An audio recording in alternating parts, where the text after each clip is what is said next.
Les moments de fête riment, entre autres, avec la bouffe. Il y a souvent à manger et à boire plus que d'ordinaire et chacun cherche à en profiter. Bonne ou mauvaise idée, c'est notre estomac qui nous le dit. Peut-être le lendemain, mais attention, parfois, ça se paie cash. La partie de fête a vite fait. Devinez par un centre de santé ou par des médicaments qu'on est obligé d'ingurgiter pour calmer un mal de ventre qu'on attrape dans la foulée. Période de fête et malbouffe, un diététicien nous a rejoint en plateau pour nous donner quelques conseils parce que la fête, ça commence, mais elle continue au-delà du 24, du 25, du 31, du 1er. Il faudrait aussi qu'on soit en bonne santé pour que les vœux qu'on nous souhaite puissent commencer par se réaliser parce qu'on se serait mis à poser des actes dans ce sens. Diététicien de son état, il s'appelle Enoch Alaoutade, en plateau avec moi. Bonjour, monsieur Alaoutade. Bonjour, monsieur le journaliste. Merci de nous avoir rejoints. Le plaisir pour moi nous préparer à ces moments de fête, je dirais. Bien sûr. Un diététicien ne risque rien, je vais dire, parce que lui fait attention à ce qu'il mange, n'est-ce pas? Ou bien vous aussi, parfois, vous vous laissez emporter par la fièvre de la fête. Et vous vous dites, mais pourquoi pas, allez-y. Oui, monsieur Satinet, les lois de la santé s'imposent à tout le monde. Comme vous le disiez tout à l'heure, quand vous vous y prenez mal, vous payez cash. Et le diététicien aussi n'est pas accepté. Est-ce qu'on attend parfois quand on va à ces parties de fête, comme pour les fêtes de fin d'année, puisque c'est la période où on se dit, bon, ok, faisons moment que d'ordinaire, apprêtons des repas copieux et tout ça. Vous savez, les moments de fête, c'est des moments de joie. Disons, c'est une chance, une grâce de participer à une fête comme les périodes vers lesquelles nous allons. Mais il faut savoir en profiter. Parce que quand vous ne savez pas en profiter, ça peut tourner mal. Vous savez, notre corps a des principes stricts, des lois que je peux même dire. Et quand vous en violez, vous payez cash, ça peut vous amener à l'hôpital, ça peut vraiment gâcher votre fête. Est-ce que dans le choix du menu, déjà, il faut commencer par faire attention parce qu'on sait ce qu'on prépare d'habitude. Il y a une nourriture qu'on mange tous les jours, mais qui revient toujours les jours de fête comme si on n'en avait jamais mangé. Le riz, on en a. Il faut tenir compte du moment. Est-ce que quand on se lève un jour de Noël, par exemple, puisqu'on est déjà à Noël un jour de l'an, il faut déjà préparer son organisme à traverser ces moments-là en disant, bon, le matin, je prends ceci qui pourrait préparer mon organisme à ce qui viendra dans l'après-midi comme repas et tout ce que j'aurai. Vous savez, la réussite de l'aspect gastronomique des fêtes passe d'abord par la préparation. Il faut une bonne préparation, il faut une bonne hygiène, par exemple.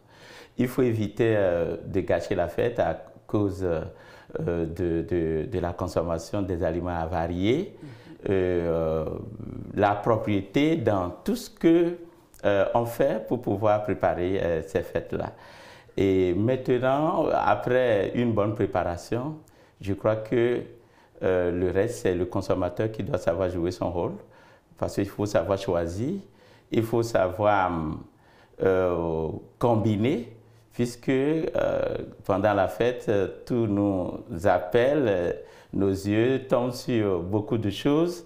Et là, il faut choisir intelligemment ce qui est bon pour vraiment en profiter. S'il faut en parler déjà, dans le choix, il faut faire attention à ce que l'on achète sur le marché parce qu'il y en a de toute qualité, parfois à bas prix, on est attiré par tout ça. Il faut vérifier la qualité de ce qu'on va acheter. Et maintenant, s'appesantir sur la cuisson, une bonne préparation. Et maintenant, au rendu final, savoir quoi choisir. Un matin, maintenant, par exemple, quand je me réveille, qu'est-ce que vous me recommanderiez?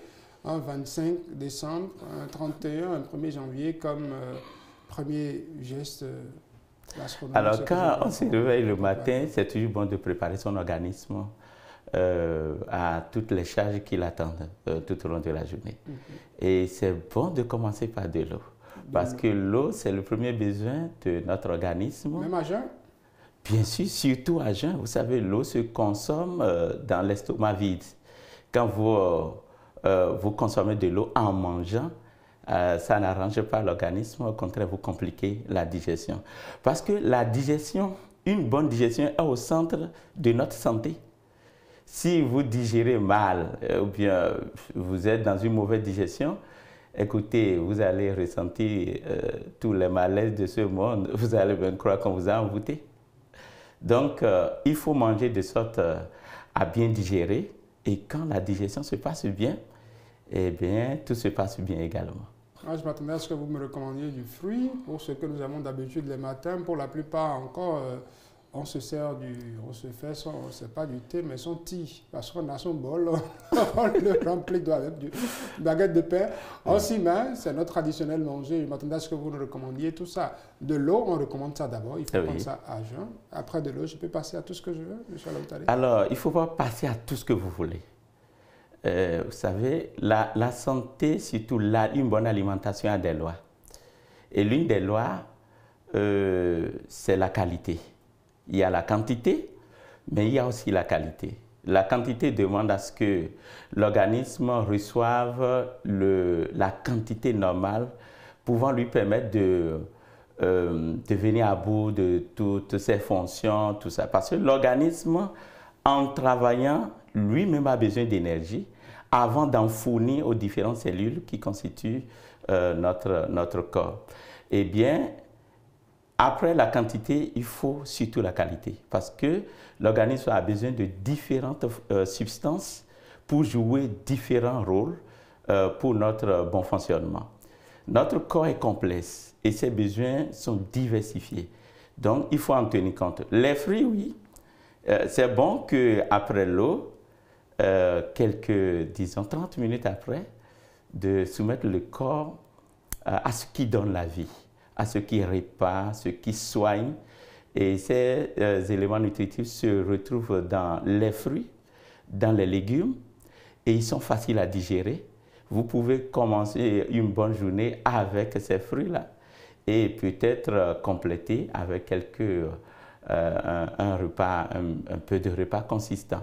Mais tout ceci dépend aussi d'une autre loi, de la loi de l'ajustement. L'ajustement demande à ce qu'on mange selon l'âge qu'on a, on mange selon le type d'activité qu'on exerce, on mange selon l'état physiologique dans lequel on se trouve. Vous voyez tout ça.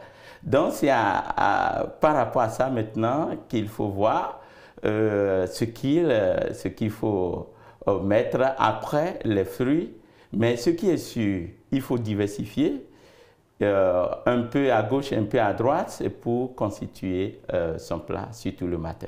Vous l'avez compris, chère maman, quand vous allez au marché et vous approvisionnez pour les fêtes, n'oubliez pas dans votre corbeille une partie pour les fruits, ramenez-en à la maison. Ça pourrait aider, dit le diététicien, après de l'eau qu'on pourrait prendre 30 minutes après, un peu de fruits pour préparer l'organisme à prendre cet envol-là. Exactement. Le moment de fête, M. Alaoutale, on est plus en éveil souvent jusqu'à une certaine... je suis en train déjà d'aller un peu coq à l'âne. On a quitté le matin, on s'est réveillé, on a pris de l'eau, on a pris des fruits. Déjà, on se retrouve le soir parce que c'est déjà le réveillon aujourd'hui. Exactement. On va à la messe pour les chrétiens, on va à différentes activités. Et parfois, on se retrouve avec un creux en plein milieu de la nuit.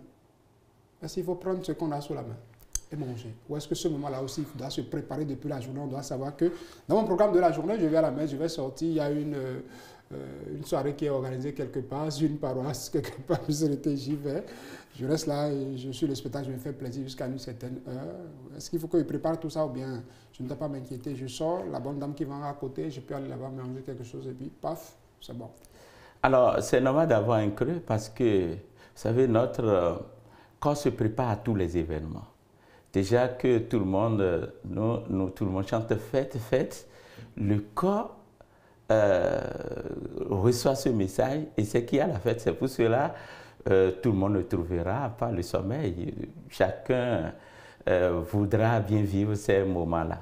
Et le corps étant en activité, c'est normal qu'il exprime des besoins puisque c'est quand nous dormons que nous dépensons moins.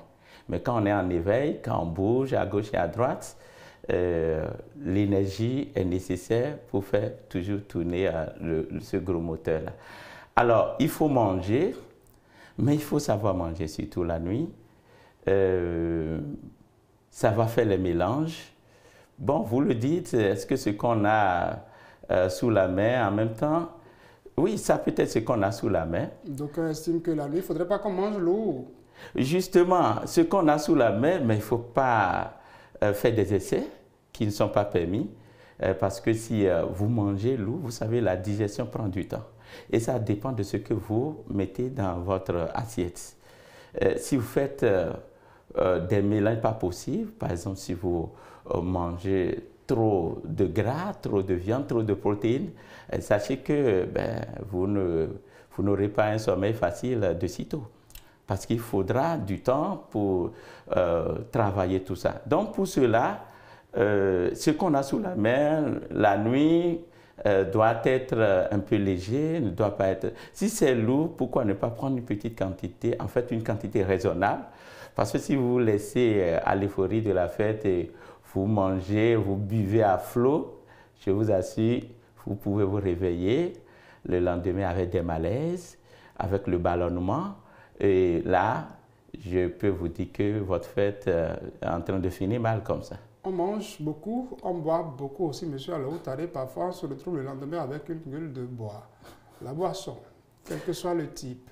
Bon, excepté l'eau, parce que l'eau aussi, c'est une boisson, mais elle fait plus de bien. Elle a plus de bien que d'autres boissons alcoolisées, sucreries et tout. Faut-il les enchaîner comme on les trouve, ou même dans ce sens, c'est vrai qu'on dit qu'il faut boire avec modération.